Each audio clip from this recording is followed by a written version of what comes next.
Hello tout le monde, je m'appelle Émilie, bienvenue sur ma chaîne, j'espère que vous allez bien. Aujourd'hui, on se retrouve pour parler du NaNoWriMo.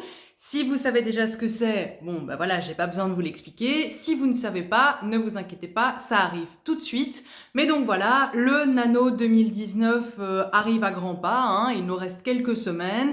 C'est vrai qu'il y a déjà eu une session au mois d'avril et au mois de juin, mais pour beaucoup, le vrai Nano, c'est celui de novembre. Et c'est de ça qu'on va parler dans cette vidéo. Si vous ne savez pas du tout ce que c'est que le NaNoWriMo ou que vous venez à peine de découvrir le challenge, laissez-moi vous le présenter en quelques mots. Il s'appelle donc NaNoWriMo, qui est l'abréviation de National Novel Writing Month. Donc en gros, le mois national de l'écriture de romans. C'est un challenge d'écriture qui a lieu chaque année au mois de novembre, du 1er au 30, même si voilà, il y a des sessions en avril et en juillet. Et bien voilà, le but c'est d'écrire un roman complet en 30 jours, ou plus exactement 50 000 mots. Ça c'est l'objectif officiel, on va dire, du Nano, c'est écrire 50 000 mots en un mois, ce qui correspond plutôt à une première ébauche de roman plutôt qu'à un roman complet. Même si il est américain et qu'il a le mot national dans son nom, en réalité, il est suivi partout sur la planète. Le Nano rassemble vraiment des auteurs de partout dans le monde, étant donné que tout se passe en ligne via le site internet, dont je vous mettrai bien entendu le lien ici en barre d'infos. Et donc voilà, pendant 30 jours, il y a des auteurs de partout sur la planète qui se rejoignent dans une grande communion d'écriture, d'inspiration et un petit peu, mais juste un petit peu, de frustration. Parce que oui, quand on n'a pas l'habitude d'écrire à un rythme aussi soutenu, essayer d'atteindre les 50 000 mots en un mois, c'est un peu du sport par moment. Juste pour vous donner une idée, ça représente à peu près 1667 mots par jour si vous écrivez tous les jours. Si vous n'écrivez pas quotidiennement, il faudra faire gonfler ce chiffre pour les jours où vous n'écrivez pas justement. Donc voilà, ça peut être un peu intense quand on n'a pas l'habitude. Le site internet est vraiment la base, on va dire le quartier général. Il regorge de conseils d'écriture, de conseils pour réussir le Nano. Il y a également des dizaines de forums qui sont soit généraux, voilà, autour du challenge en lui-même, soit consacrés à des genres littéraires précis pour que chaque auteur, selon le genre dans lequel il écrit, puisse voilà, trouver des gens avec qui discuter et avec qui échanger. Il y a aussi des sprints d'écriture qui sont organisés sur le Twitter officiel du NaNoWriMo. Là aussi, je vous laisserai le lien ici en barre d'infos. C'est en anglais, évidemment. Bon, voilà, c'est des sprints d'écriture en anglais, mais ça peut aider.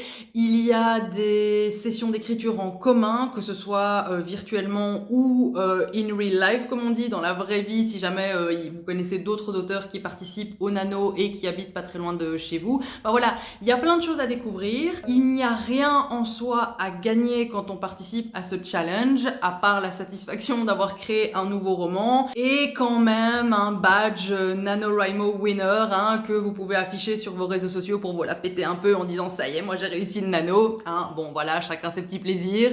Mais sinon voilà, il n'y a pas de prix en tant que tel. Si ce n'est que quand même ceux qui arrivent à atteindre les 50 000 mots en plus de leur super badge, ils peuvent bénéficier de réductions chez certains partenaires du challenge. Moi par exemple l'année passée, j'ai eu une réduction pour acheter le programme Scrivener dont je vous parlais dans ma vidéo sur mes outils d'écriture préférés, que je vous remets ici quelque part et en barre d'infos. Donc voilà, ça c'est un peu la présentation du Nano et de ce à quoi vous pouvez vous attendre. Petite précision, vous n'écrivez pas votre roman sur le site internet, bien entendu. Tout ce que vous devez faire, c'est indiquer votre nombre de mots quotidiens, votre progression, justement pour suivre votre progression.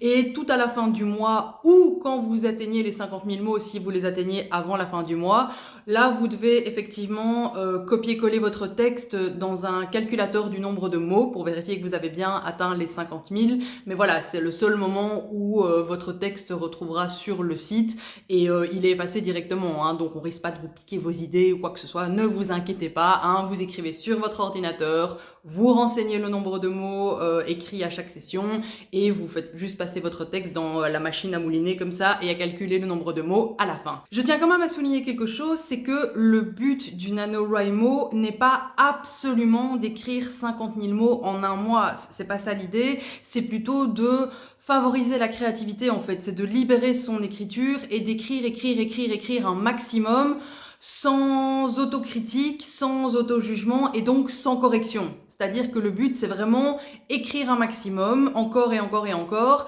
mais tout ce qui est correction, relecture, etc., c'est pour après. Ça, on le fait pas pendant le mois, hein, on n'a pas le temps de toute façon. Ne vous mettez pas absolument une pression à vous dire « je dois absolument arriver à 50 000 mots ». L'esprit du nano, c'est pas ça, c'est vraiment de mettre l'écriture à l'honneur pendant un mois, de mettre l'écriture limite en priorité pendant un mois et d'essayer d'écrire un maximum, d'explorer un maximum nos idées et notre créativité. Ce n'est pas de se mettre une pression de malade pour atteindre les 50 000 mots. Pourquoi est-ce que je vous parle du nano là maintenant alors qu'il ne commence que le 1er novembre? C'est parce que le mois d'octobre est traditionnellement consacré à la préparation du challenge. En anglais ils disent même Preptober. Et qui suis-je pour déroger à la tradition? Franchement, personne, hein.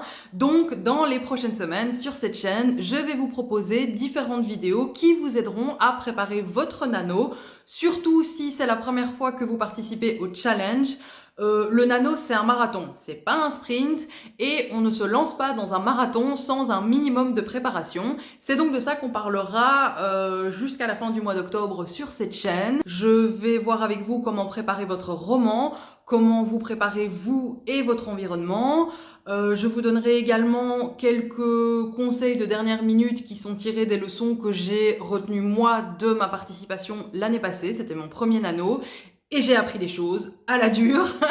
Donc voilà, je vous en ferai bénéficier à la fin du mois, comme ça en dernière minute. Donc si ça vous intéresse et que vous n'êtes pas encore abonné à la chaîne, n'hésitez pas, appuyez sur le bouton s'abonner et n'oubliez pas la petite cloche pour recevoir les notifications de publication des prochaines vidéos. Et moi je vous retrouve mercredi prochain avec cette première vidéo qui sera donc consacrée à la préparation de votre roman pour le nano.